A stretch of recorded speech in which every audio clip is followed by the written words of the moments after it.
everyone, and welcome to the Art of Leading, Captivating Leadership Narratives, all part of the stuff that growth is made of.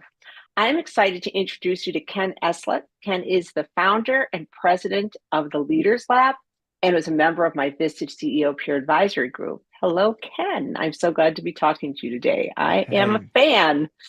thanks, Margaret. Same here. Yeah, it's great to be here. Great.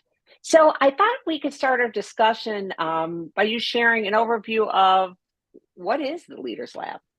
Yeah, so the Leaders Lab, I'm going to rewind just a tiny bit. When I was in corporate America, we're a recruiting company, I guess, at its core. But coming back to my corporate life, I worked with a lot of recruiters and a lot of leadership recruiters. And I was kind of displeased with the industry. I don't know if you've ever had a business idea that came from like nobody doing it well. And I'm not saying that there are no recruiters doing recruiting well, but the ones I experienced just it wasn't great. And so I had in the back of my mind when I was in corporate America, like, hey, if I leave, I think this is an industry I want to get into. And so I did it with another company we had starting in about 2012, and it was good. It did okay.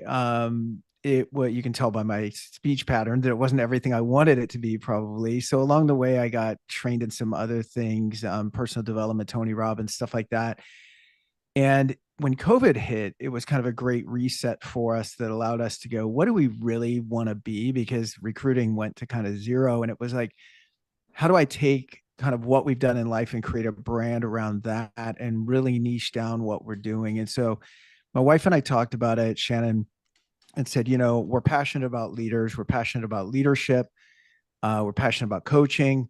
And so that's where we created the podcast. That's where we created the new brand and all of the things that come under it. So the main business of the Leaders Lab is talent acquisition for both Fortune 500 companies, but also high growth startups. And then we have a podcast under the same name where we don't focus on talent acquisition. We can at times, but we focus on all things leadership. So it could be health and fitness, whatever. And then I also work with other companies, mainly helping them with their talent development side and org charts and stuff like that, but does lead into personal coaching sometimes as well. Yeah, well, thank you for sharing that. So, who is your Sure. target client? You mentioned the Fortune 500, and how, tell me a little bit about, is there other companies besides that? And are you on, when I think of talent acquisition, there's two components typically. There's one that a company may hire, and there's one that um, you know, they may, or an individual can hire. Right. How do you work with your clients? We get paid by the companies, so but we work directly with the candidates, but there's no fee to them, right? So we get paid by our clients. The two types of, we really have two niches that are related, but quite a bit different in terms of who the client is. So we got started, since my background was in corporate America, primarily in business to business services. We provide, I would say, mid-level leadership, mid to high level leadership for corporate, large corporations with similar structure, right? So like route delivery, that type of thing. And it could be across a variety of industries, but as long as the org chart is kind of similar, we place things like sales managers, service managers, and then regional and all the way up to like a VP level, I would say, at those kind of companies. And then in the last couple of years, I've really focused on placing senior level leaders with high growth companies. And so this niche, where the first niche is sort of like billion-dollar companies on up, normally publicly traded. The second niche is more around finding those key strategic leaders to get like high growth companies to the next level of growth, or even to get them set up to sell to like private equity. And so sometimes those companies are, 10, $20 million on up to a couple $100 million would be that niche. And primarily with that group, we're placing like, the CEO, the COO, chief revenue officer, that type of thing. Good, thank you for that. And Sure. you talked a little bit about your career journey, but I mean, you go back, you were in the military, and I Yeah. know you owned another company. You Yes. started another company. So would love just to hear a little bit more about a little further back your journey. Sure. Well, I'll give you a tiny bit on my childhood only because it kind of pertains. So, I was not exactly destined for a big college education, let's just say that. And I didn't care much until one day I was like 19 years old. I was going to a junior college. The only reason I was going there was to kind of check the box that I was doing something, you know. So I was going to junior, but I was not doing well. I was not focused. But when I say I didn't care, I mean I just wasn't yet mature enough to realize that, you know, the things I wasn't doing then were going to have life consequences. And one day while cutting class for the umpteenth time, I don't know, I just had an epiphany, and I was like, if I continue on this path, I'm you know, I don't, you know, I don't have like wealthy parents that are going to support me, right? Like they're like, this is on me. And I don't know why it came to me all in one day, but it just seemed to. And I literally went, I'm going to join the Marines. Like, you know, I guess it had been in the back of my mind, but I was like, I'm joining the Marines. So I went directly from having that thought because it honestly felt sort of guided, you know, or like a spiritual moment or something, or like an awakening. And I was like, I must act on this. And so I went to the recruiting office, and a lot of times the military recruiting, they're all in one place, right? It'll be like, here's the Army guy, the Marines guy, et cetera. So I go in to see the Marines guy, and it was lunchtime and he was gone. And I didn't want to lose my nerve. So I signed up for the Army, like on the spot. It was that Wow. random. Yeah, it was that random. And so it ended up being the right thing for me at the time. In no way, either now or then, for me was the military like a political statement. It was more like, I'm a kid that needs structure and training and mentoring and things like that. And I knew enough about my shortcomings to know, you know, again, through that epiphany of knowing that I needed that. And so signed up on the spot, was shipped out a couple of months later, and you know, went into the military, and it did its job. I mean, I really felt like I learned some great foundational things, and to the point where when as I was exiting, um, well, I'll tell you a quick story about even exiting. I liked it so much that I thought I was going to stay in for a career.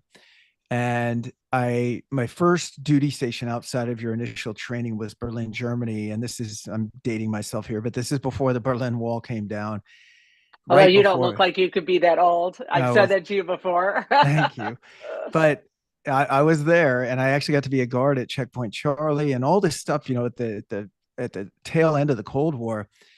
And then so I went from this like really prestigious, awesome duty station working at Checkpoint Charlie, talking to tourists, talking to US politicians at 19, 20 years old, you know, and just, you know, really peaking, to then getting sent to like a nuke weapons holding facility in upstate New York, you know. And the contrast to those two things, I remember I re-enlisted to go back to Berlin, and they weren't telling anybody what was going on.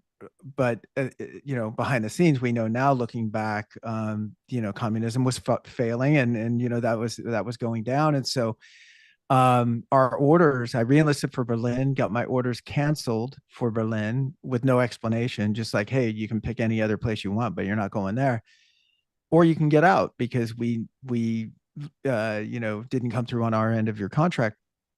And my wife and I just said, you know, let's just get out, you know. So we got out, and I learned enough in there where I felt like I'm probably not going to get paid what I'm worth. I don't have a college degree, and I think I could be an entrepreneur. There had been some of that in our family. Not anybody that was like wildly successful, but at least the thought was in my head, right, that it is possible to work for yourself. And so we started a first aid and safety supply company. We actually bought a guy out that was a one-man show, filling fire extinguishers from a Chevy Silverado pickup truck. And we bought that guy out, and we were really young, but really ambitious, and we built it up. And about 8 years later, the Cintas Corporation purchased that company in a pooling of interest. So we got stock in Cintas, which since then is probably up like, I don't know, 2000% or something. I mean, it was, Wow.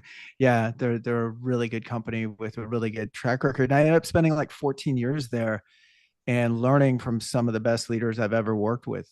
So I went from managing the little company, I sold them, combined with some other little acquisitions we did. And within, you know, a year, I had maybe 40 people from the six I had when I came over. But then like a year after that, I got promoted and I had 100 and something people. And by the time I left there, I think in terms of my org chart, the biggest it ever got was about 500 million and 1,000 people Wow. in the down chain. And I got to work on both the sales and operations side, but really enjoyed it. But again, I always had this thought about recruiting in the back of my head.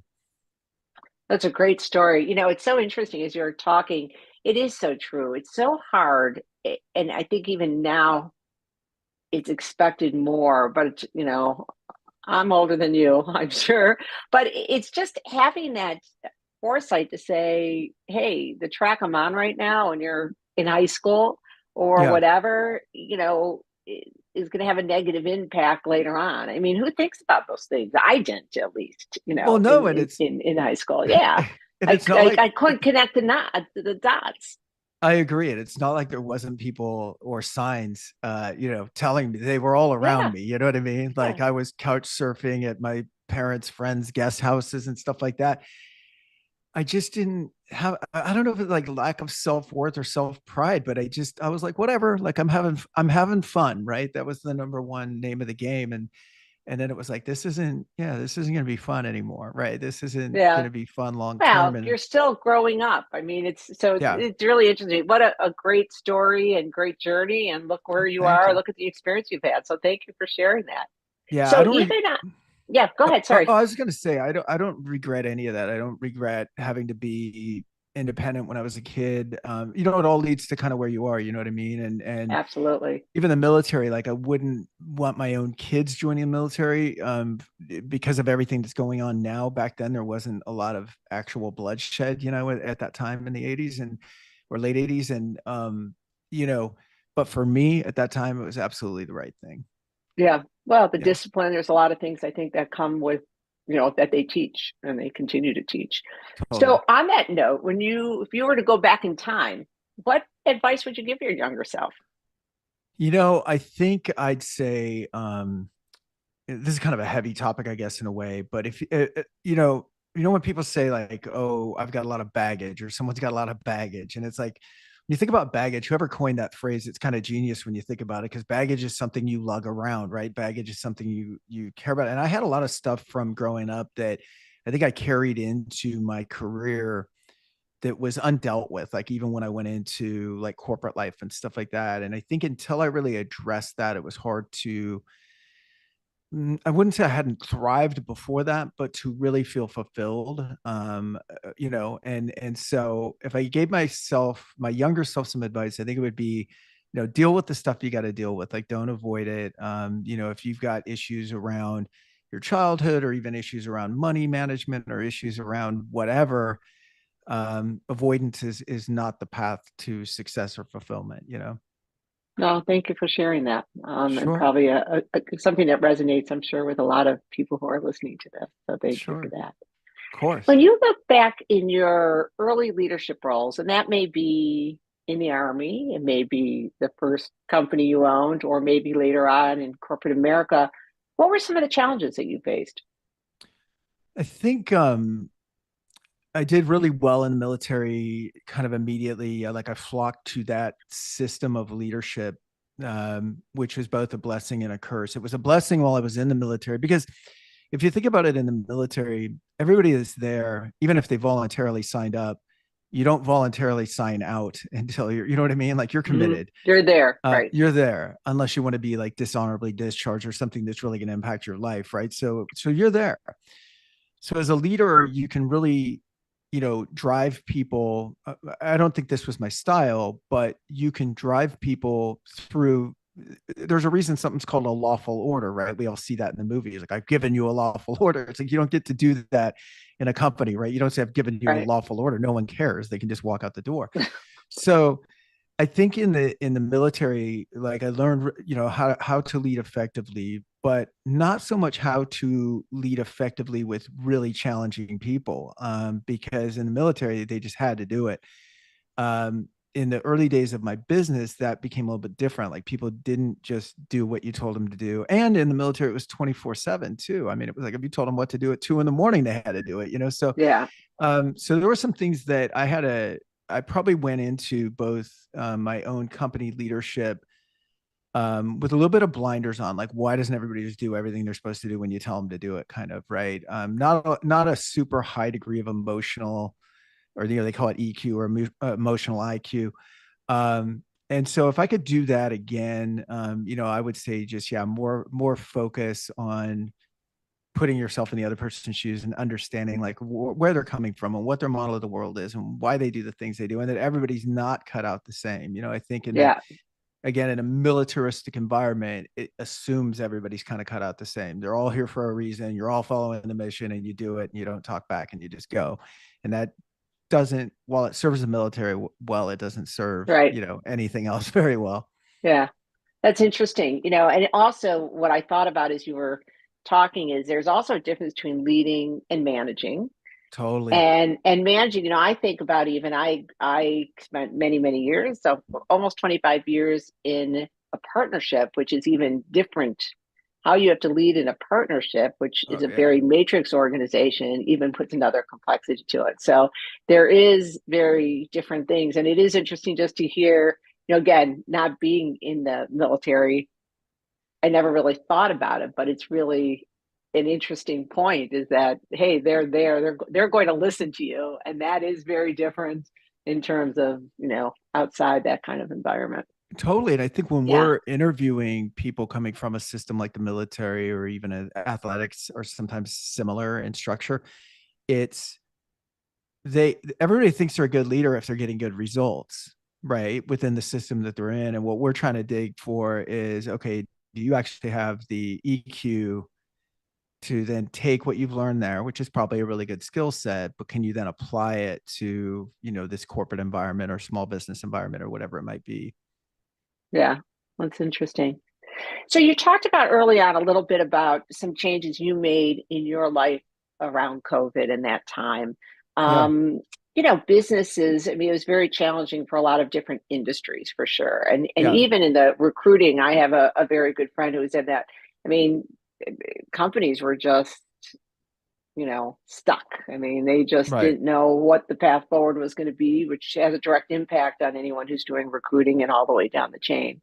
So, what would you say were some of the lessons that you learned during that time or aha moments that maybe impacted how you're running your business right now?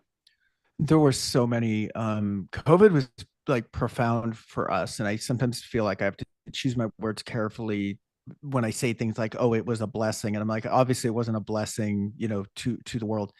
It was horrible. But the silver lining, I guess, for us was I've always just been like kind of, let's go head down, let's crank it out, let's hit the numbers, let's do all of that. And through that kind of mindset, sometimes there's not a lot of innovation or self-reflection or what do we really want to do. And for us being in one of those businesses that weren't just hurt by COVID, I mean, it stopped. Like we ceased to build revenue for 3 consecutive quarters. There was just zeros going Yeah, up on the scoreboard. And when you have that much time to think, there's only so much Netflix and chilling you can do. You know what I mean? Like after a while, you're starting to it's go hard. like, It's hard to chill during yeah, something like that. Yeah, yeah, and you're going, what am I gonna do on the other side of this? Like, do I even have a passion for this business? Should I do something else? Um, or do I want to go about it the right way? Because frankly, the old recruiting company that we had, while it looked fine on paper, made a decent profit, it was relatively stagnant. It wasn't growing. I had never some of the things that I've learned through my corporate experience and personal development experience and all of that that I would tell someone else to do, I wasn't doing myself. Like, find a model in your or find a mentor in your industry and model them, right? Find somebody that's already been where you're trying to get to and get close to them. And I had never done that. So I really entered that field a little bit cold turkey. And while we'd had some success, we hadn't done nearly what we were capable of. And I think your soul knows that even when your brain doesn't, when you're underperforming or you're operating below where you could be. I mean, I really think our souls know that. And so I knew that. And so it was like, as I was starting to think about different career choices or maybe getting back into corporate or whatever, I also had a aha where I was like, I've never really done this the right way. Let's just be honest with yourself for a minute and admit that you've never gone about this the right way. And what would be the right way? And it was like, okay, let's find a mentor, let's get some coaching, let's rebrand the company, and that's where we created the Leaders Lab, was in like March of 2021. The other part of it that was critical and has been so impactful was my wife Shannon I had always been very controlling, I would say, of the business. Like, it's my business and you can dabble in it if you'd like to, right? Like, you can help me here or there, but it was very much like my thing. Well, there was no thing to be attached to in 2020. There was like, there is no thing. It can be my thing and it's doing nothing. So we have plenty of time around the house to talk about it together. And it was like, why don't we do this together? Which is really what my wife had always probably wanted, right? Was to be a partner in the thing. And so we became partners in it. And now she runs all of the recruiters. I run business development along with our sourcing and marketing teams. And it's been a great partnership through that. So, yeah, for us, all of those things. And when you start stacking, I think positive things like getting Shannon involved, finding the mentor, obviously getting some uptick from that wild hiring pendulum, which went to like nothing to then everybody was behind, right? Everybody needed people. So we were incorporating the right things and the right people, I think, at the right time. But even through what now where hiring has kind of cooled off a bit in many industries, we've still been able to grow through that. Yeah, that's great. Thank you. There are a lot of ahas, both from a business perspective and it sounds like impacting your personal life too. Totally. Yeah. Yeah, yeah, it's so interesting. So, if we jump forward to today, what would you say is your biggest challenge and opportunity right now? I'd say, yeah, probably we're in the business of forming relationships, and both on the client side and the candidate side. And we have a huge opportunity in that. Right after I'm done with you on my podcast, I have like an AI expert coming on and Hmm. using AI, to assist with outreach and stuff like that. And so the challenge is always just how do we get more people, more candidates, more clients? That's just the name of it. It's a very simple formula, it sounds like, but you're talking about like pretty high volumes of numbers needed, to hit your targets, when you're trying to grow at the rate we are. And but it's also just this huge opportunity because little things that you do in terms of personalizing your outreach and reaching out to the right people and finding the right clients and all of that can swing the needle fast, like in a hurry. And it's a very competitive industry that you're Very. I in. mean, there's Yeah, no yeah, shortage of guys that do what I do for sure. Yeah. yeah, yeah. Good. So, how do you measure success as a leader For myself or for people on our team, for yourself? balance, I think, more than anything else. When you were talking about one, another thing that I would talk about from my early career that I would do differently is I became very target focused, meaning numbers focused. So if I'm a sales leader, it's like we're going to hit that number no matter what, right? We're going to hit it. And that serves its purpose, right? For a while. It doesn't really fulfill you because I think what happens in a lot of our brains, if we're, really goal oriented, is we complete a goal and then what do we do as soon as we reach it? Sometimes even before we reach it, what's the next thing we do? I guess I'm asking you that question. Put another goal out there to Put go another goal. after. You don't Exactly. necessarily celebrate and reflect on what you've done. Exactly. So it's Yeah. just this yardstick being moved, and then how do we define ourselves, or how was I defining myself anyway? Of what's the definition of success? Hitting your goals. Well, what do you do when you hit a goal? You set another goal. When do you ever really feel successful? You're constantly, you're achieving more, but you're not necessarily feeling more fulfilled, right? And also, I think when you're doing that, or when I've done that, at least my experience had been other areas of your life can sometimes take a back seat. So if I'm so focused on the sales goal that nothing else matters, maybe I'm going to sacrifice my health. Maybe I'm going to sacrifice my relationships. Maybe I'm not going to take that vacation that I really, really need and want to take. And what's the point of all of this if you can't have balance? So I really try to look at my life in terms of my relationship with my kids and grandkids, my relationship with my wife, my relationship with my health, with obviously finance, and yes, still hitting those goals at work. But the balance of all of those things, I'd rather be getting a 7 or 8 out of 10 on our work objectives if I can also get that same level in all the other areas of my life versus 10 on the work side and my kids aren't talking to me, right? Or something Yeah. like that. And so for me, it's really, success for me is really having sustained or sustainable success across everything that I consider important in life. And obviously it's not, I mean, that's a work in progress, right? There's always something that you feel like needs more attention or less. But I think I went through years of my life and in my career without even having focused sometimes on the other areas, right? Without even looking at them, just going like, well, who cares about that?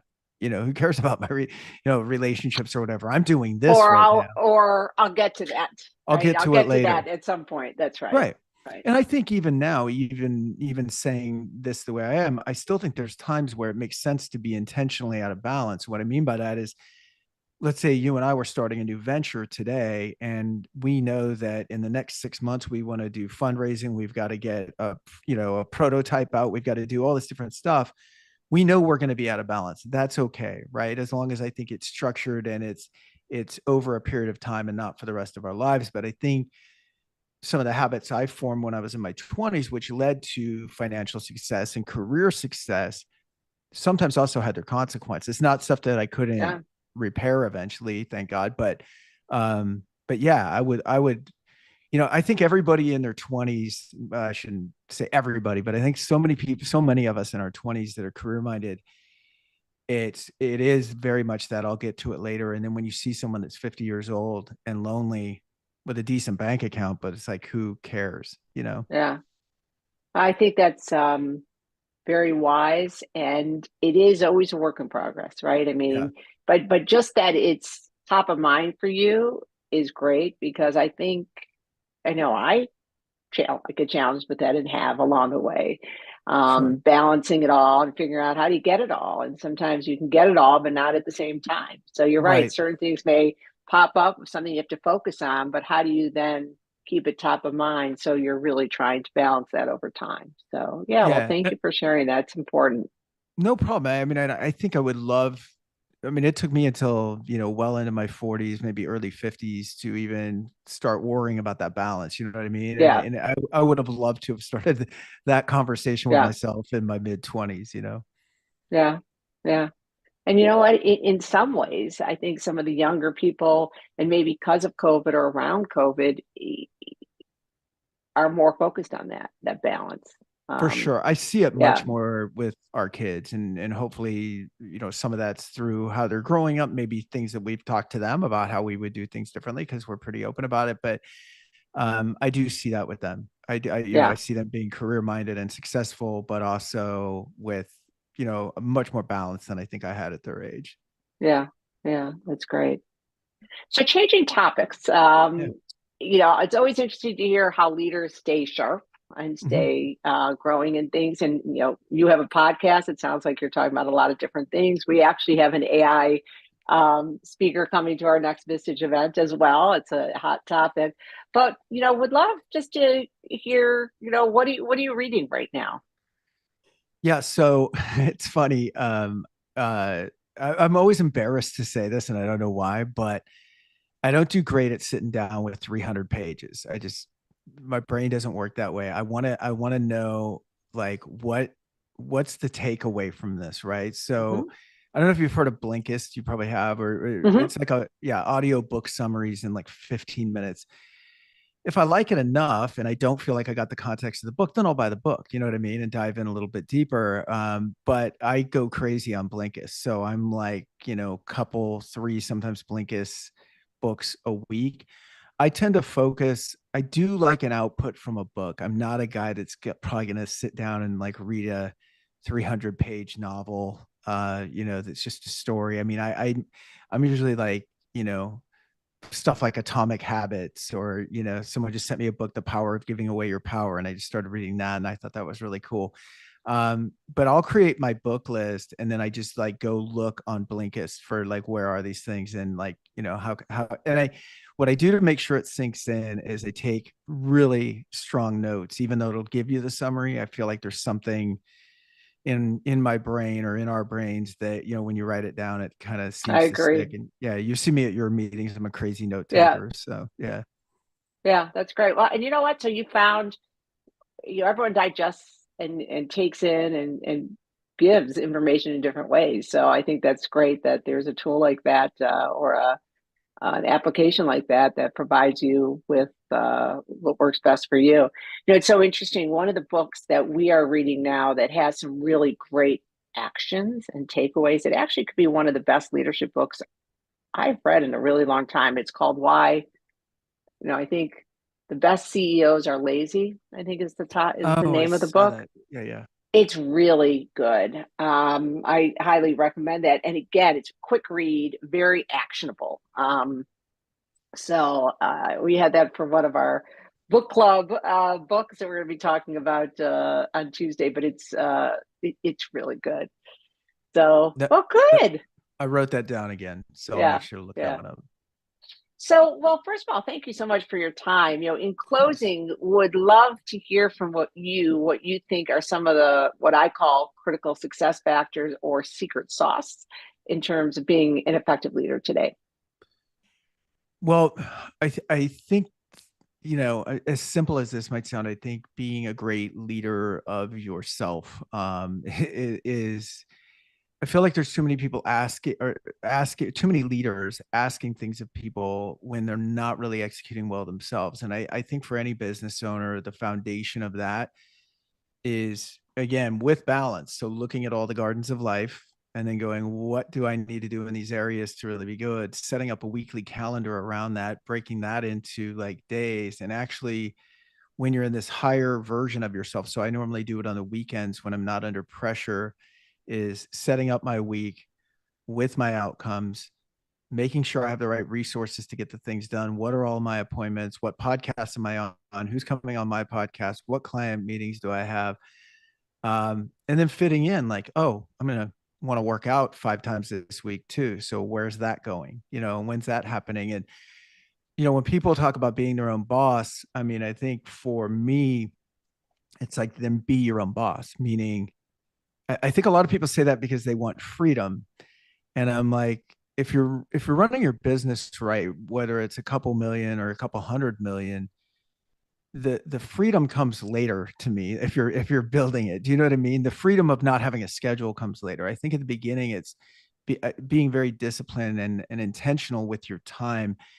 And it's kind of funny because when I share this practice with people or show them like a calendar the way I think it should be set up, some people have such feelings around that of feeling like trapped or restricted. And I'm like, no, it's not that it doesn't have flexibility. It's just that there's a plan, right? It's almost like if a college football team went into a game, they study film, they do all this stuff, and they have this way they think the game is going to go, right? And they set up their game plan based on that. But if you're down 21-0 at half, what do they do during halftime, right? The coach makes a big speech, they go to plan B and they switch it up. And that's what we do, I think, or should do as entrepreneurs every day, is like have a plan, but also be willing to be flexible within that. I think that one's big. And then the other thing that I would add, and I think this has really been heightened since COVID, is remote work is here to stay. Even though people are trying to drag people back to the office, there's still the amount of people working remotely, including you and I right now, it has skyrocketed. And if turnover was always the biggest challenge in leadership before, which I think universally that would be rated as the number one thing, right? Attracting and retaining the right people. Yeah. Then what happens now when you're putting thousands of miles in between you? You don't get to see their body posture in the office, so that they're, kind of shrugged down or feeling down or something. And how do you bridge that gap if that was already an issue now, and now there's thousands of miles potentially between you and a teammate? And so I think the ability to learn how to manage remotely really well and develops, not just systems, but also, again, the emotional IQ around knowing where people are at, where they're at, not just with their KPIs, but obviously where they're at mentally and physically and all that is really important. Yeah. Oh, two really important things that you talked about. It's so interesting is I love the word intentional. And it really is when you talk about balance or anything else, it is about being intentional and then looking at everything through that lens. Right. So if you want balance, then you need to look at your calendar and say, okay, how do I be intentional and make sure I'm putting that in my calendar? So I Totally. got that. So I also think that's really important. And especially as life goes on, there's something called the decade game is, what are those experience or what do you want to be when you grow up? And how do you make sure that you're intentional in terms of everything you're doing that's helping you get toward that place? I Totally. wasn't. I don't think I was as intentional as I think about now. I wish I was No, throughout same my same career. here. Yeah, absolutely. As I was saying earlier. I think it's funny. I saw someone I was doing a group like a webinar on this and I had a calendar up and I could see someone was just freaked out, by this concept in looking at my calendar because it sometimes looks like a Tetris board. There's a lot of colors and stuff. And she said, "Don't you ever take time to smell the roses?" And I said, "Absolutely. When it's scheduled on my calendar, right? Like, Yeah, because there literally is stuff like uh do my Blinkist thing, take an hour off and go meditate, take a yoga class, like whatever it's going to be. I think the misconception is that by having everything scheduled that you're not free, but it's actually the opposite. By not scheduling everything, your mind is never free because you're always worried about the thing you didn't get done or being out of balance. By having it scheduled, you can show up to each thing as your true self. You can just be present. There's nothing else to do right now except this thing, right. right? You put this aside. Yeah, Yeah, yeah. No, I think that's brilliant and something it's near and dear to my heart. So, cool. boy, this was so fun. Thank you, Ken, Yeah, for so good sharing to your see you. thoughtful insights and the art of learning. Of And course. thank you all for listening. This is the stuff that growth is made of.